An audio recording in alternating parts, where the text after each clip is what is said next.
جمال الوجود بذكر الإله وتصفو الحياة بنور هدى.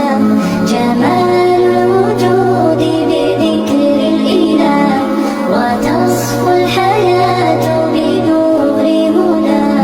وتطلب نفس له طاعة ويبلغ سعد إلى منتهى.